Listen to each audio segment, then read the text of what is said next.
What is up, ladies and gentlemen? Saints9283 here, welcoming you guys back to the channel for our first ever movie review. And today's film that we are reviewing for you today is Pirates of the Caribbean: Salazar's Revenge, aka Pirates of the Caribbean: Dead Men Tell No Tales. Myself, Mr. Aaron One Shot, and Gamerlord and I all saw this movie yesterday, and we were planning to do a review yesterday, but due to scheduling conflicts, we had to push it up to the day, which is why they can't really join us. But we're gonna keep it short and for all our film reviews. We're gonna keep it short and sweet, and we're gonna try and avoid as much spoilers as possible. In other words, this is gonna be a spoiler-free, honest opinion of the movie. So anyway, let's just get straight to it, ladies and gentlemen. If you would like to see more of these movie reviews in the future, don't forget to smash that thumbs up button. So without further ado, let's dive straight right in. So the first thing I gotta say about this film is that it's better than the fourth one. But then again, seeing as how everyone says that the fourth one's the worst one, that's kind of not really hard. All the original cast are back.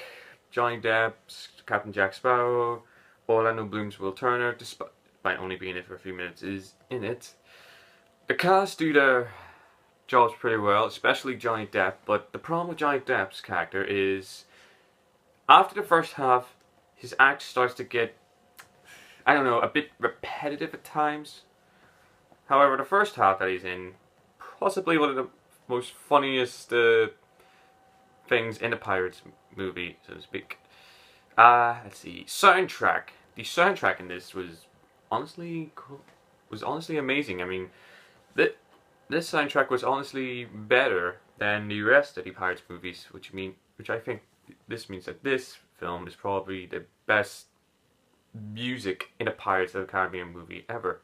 Considering the fact that Hans Zimmer didn't really do the music for it, that's pretty much high praise. The new cast that we got is actually quite good as well.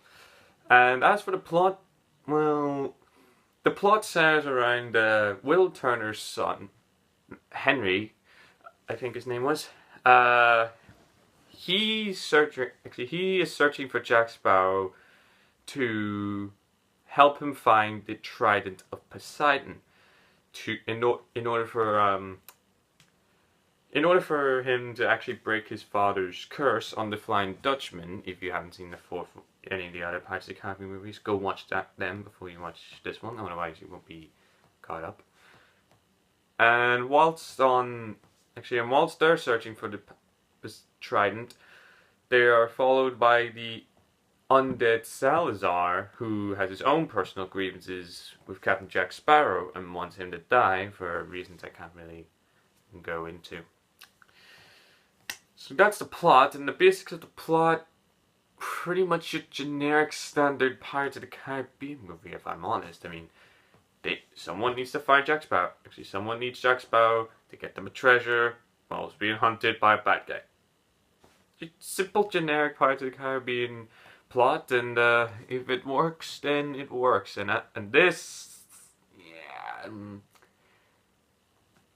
it's sort of, I don't know, it just sort of trails along in the second, actually from the second third onwards for this film, as far as plot's concerned. But it does start to pick up. The first third is probably the best of setting up the plot, story, the characters, the villain's motivations, all that stuff. But that leads us on to the main bad guys themselves. Obviously, you've got Salazar, and that's pretty much it. And honestly, Salazar, well, Javier Bardem does a good job acting as Salazar, but it's kind of like, if you don't give him a lot to actually do, then he's not really going to be any good. It's not going to churn out a blockbuster, Oscar-worthy performance. And I feel like the script writers didn't really give Javier Bardem a lot to work with. They didn't give him like a big enough backstory, character development, all that was pushed aside for Jack Sparrow antics with him, Barbossa, and a monkey. Where it should have been more developed on Salazar, why he hates Jack Sparrow, and his ongoing pursuit for murdering Captain Jack Sparrow. There was this witch character as well, but that you sort of think is going to be like a secondary antagonist, but she kind of gets lost somewhere along like the second, third, and never shows up again, I guess. What happened to her? I don't know. The effects of this movie, well, the effects are, well, they're good up till there's a point, and you've seen it in most, and it's not spoilers because you've seen it in the trailers, with a younger Captain Jack Sparrow on board a ship, and well, it's kind of like an uncanny valley. It may have been done with makeup, it may have been done with CGI, but overall the resulting matter is that it's a bit hit or miss. I mean, when you first see it, you think, you can obviously tell it's fake, but there are some instances where you can be like, he's actually there, rather than just being like, he's an actual computer effect, or it's just Johnny Depp in makeup, and so on. So overall, this film is kind of a mixed bag. On the one hand, you've got stunning effects, you've got some decent effects, beautiful soundtrack, and good main character acting. Whereas on the other hand, you've got a weak side, you've got a basic bare bones against a basic bare bones plot, a pretty much lackluster villain, and honestly, sort of no, what's the word I'm looking for? No sort of purpose, so to speak. Although, that being said, I saw this with Game Lord and I on One Shot, and they absolutely loved it.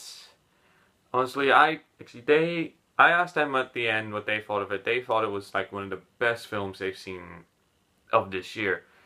And honestly, I didn't think it was that good. Was it still good? It was okay. It was okay. That was the best I can actually say about this film. The film was okay. And you know, it's time now for the final verdicts. If Mr. Gamelord and I and Aaron One Shot were here, they would give it a 10 out of 10 each. Then again, Mr. Aaron One Shot has a particular bias towards the Pirates franchise, so we're gonna discount that. Well, not discount that, but yeah, we'll put his like 10, Gamelord's 10. Honestly, and my final verdict, based on everything, I would give it a 6 out of 10. Now let me explain. A 6 out of 10 is slightly above average. It's a slightly above average film. Only brought slightly up by the soundtrack and Johnny Depp's, like, the first third. That's what helps it bring it up to that 6 out of 10. So that's our review of Pirates of the Caribbean, Salazar's Revenge. I hope you guys enjoyed it. If you did, please smash that thumbs up button. Next week, we are going to be doing a film review where hopefully Mr. Aaron One Shot and Game Lord and I will be joining us for our next movie, which is Wonder Woman. So be sure to I'm personally excited for that because it's a comic book movie. I'm actually in my comfort zone. Anyway, if you guys actually want to see that, be sure to actually smash the thumbs up on this video. Comment down below what you actually want us to review next, like what other films you would like us to cover in the near future. Subscribe if you're new, and if you already are subscribed, don't forget to turn on your post notifications so you never miss a new video. And apart from that, guys, we'll see you in the next video. So until then, peace.